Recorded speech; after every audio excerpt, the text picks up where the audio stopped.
আমাদের দেশে হবে সেই ছেলে কবে, কথায় না বড় হয়ে কাজে বড় হবে।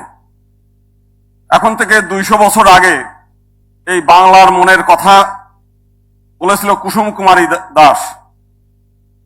200 বছর পরে বাংলার যে আশা আকাঙ্ক্ষা, সেই আশা আকাঙ্ক্ষা প্রতিফলন ঘটিয়েছে জামাতে ইসলাম।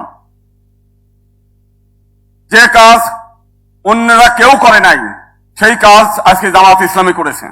আজকে শহীদের যে স্মৃতি, সেই স্মৃতির বই রচনা করা উচিত ছিল সরকারের, অন্য বড় দলের।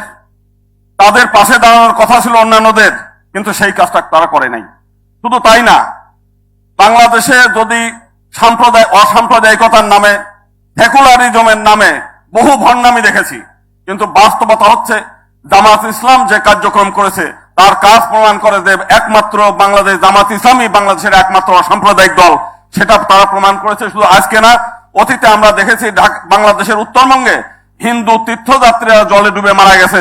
তাদেরকে আমরা জানার আগেই তারা তাদেরকে সাহায্যের হাত বাড়িয়ে দিয়েছে, তাদেরকে সেই ব্যবস্থা করেছে। আজকে আমাদের এই দেশের রাজনীতির কথা শুনলে মানুষের মধ্যে এই করে যে রাজনীতি করেন না। বাংলাদেশের মানুষ সেবক চায় এবং জামাত ইসলামী জনগণের সেবক হিসেবে সেই কাজগুলো করছে। প্রচলিত ধারার যে রাজনীতি, সেই রাজনীতি মানুষ এখন চায় না।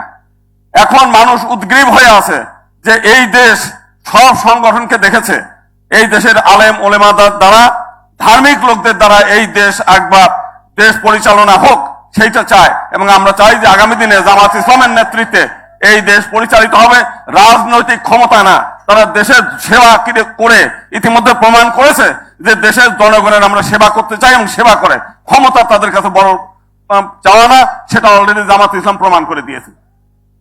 এবং এই দেশ, স্বামী প্রণবানন্দ বলছে যে এটা হচ্ছে নীতি, আদর্শ এবং ধর্ম আধ্যাত্মিকতার দেশ। আমরা চাই এই দেশ ধার্মিক লোকদের দ্বারা পরিচালিত হোক, এই দেশ আধ্যাত্মিক লোকদের দ্বারা পরিচালিত হোক। তাহলে এই দেশ সৎ এবং আদর্শ মানুষ গড়ে উঠবে। আমরা জামাত ইসলামের আগে 2 জন মন্ত্রীকে দেখেছি যে তাদের বিরুদ্ধে নানান অভিযোগ থাকতে পারে, কিন্তু তাদের বিরুদ্ধে দুর্নীতির অভিযোগ আসে নাই।